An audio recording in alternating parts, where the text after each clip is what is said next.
오늘은 지난 영상에서 알려드린 공백기 질문을 답변하는 방법을 활용해서 실제 합격한 사례를 말씀드리겠습니다.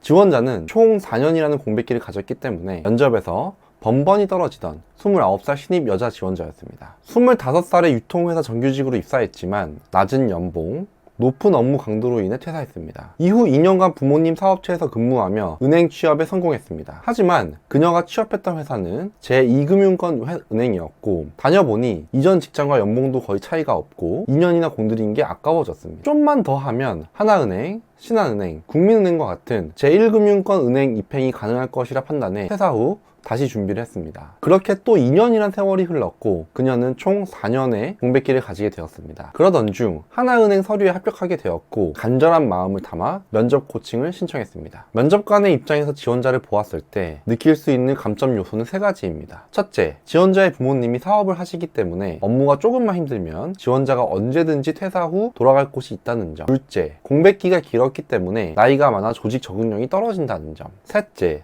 이미 2번 퇴사한 이력이 있고 그중 한 번은 동종업계였기 때문에 지원자의 장기 근속 여부가 불분명하다는 점이었습니다. 지원자는 이러한 의구심을 해결해줄 만한 만족스러운 답변을 속 시원히 제시하지 못하고 있었습니다. 면접관이 위의 감점 요소들을 언급하면 마지못해 인정하거나 설득력 없는 답변만을 반복하고 있었습니다. 예를 들어 첫 번째 감점 요소인 퇴사 후 부모님 사업체로 언제든지 돌아갈 수 있다는 점을 해결하기 위해 해당 내용을 면접 답변에서 빼면 공백기가 길어졌던 부분에 대해 답변하기가 어려워졌습니다. 그렇다고 부모님 사업체에서 근무했던 내용을 포함해버리면 첫 번째 감점 요인을 답변하기 어려웠습니다. 그리고 어떻게 말을 해도 2번 퇴사한 내용을 커버하기가 어려웠습니다. 지원자는 이러지도 저러지도 못하며 2년간 수십 번의 탈락을 하며 커다란 위기감을 느꼈습니다. 이 3가지 감점 요인을 해결하기 위해 저는 다음과 같은 스토리텔링을 고안했습니다. 첫째, 졸업 이후 2년간의 공백기를 설명하기 위한 답변을 준비했습니다. 우선 첫 번째 근무지였던 유통회사 근무 이력은 이력서와 면접 답변에서 생략했습니다. 그리고 지원자가 졸업 이후 바로 부모님이 운영하시는 유통회사에서 근무하며 유통업에 종사할지 여부를 탐색하는 진로 탐색의 기간을 가졌다고 말씀드렸습니다. 하지만 적성에 맞지 않아 2년간 근무하며 시중은행 취직으로 진로를 변경했다고 말했습니다. 이렇게 말함으로써 2가지 문제를 해결했는데요. 첫째,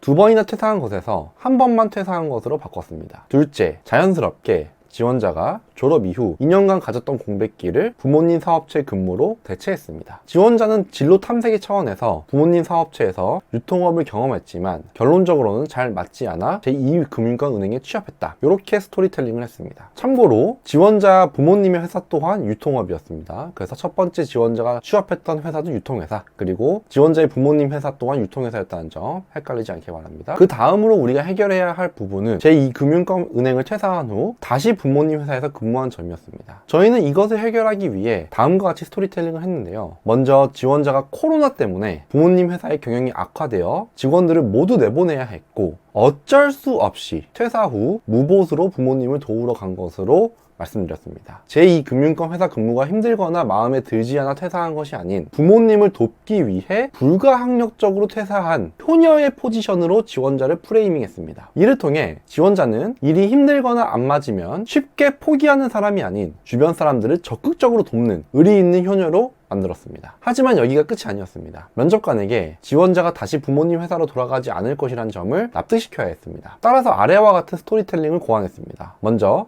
코로나가 풀리면서 자연스럽게 부모님 회사 사정이 나아졌다는 점, 따라서 원래 꿈이었던 금융권 취직을 다시 도전하게 되었다는 점, 그 증거로 부모님 회사에서 근무하며 금융 관련 자격증을 취득했다는 점을 앞세웠습니다. 부모님 회사의 경영이 정상화되면서 부모님과 합의해 지원자의 꿈을 쫓기로 말씀드렸고 부모님 또한 딸이 원하는 진로를 선택하길 바라는 점, 그리고 결론적으로 유통업보다는 은행권 일을 더 하고 싶다는 점, 부모님 또한 딸이 원하는 일을 하길 바라고 지원자도 자신이 원하는 진로를 쫓고 싶고 따라서 29살 더 늦기 전에 하루빨리 은행권에서 커리어를 쌓고 싶다는 점을 강력히 어필했습니다.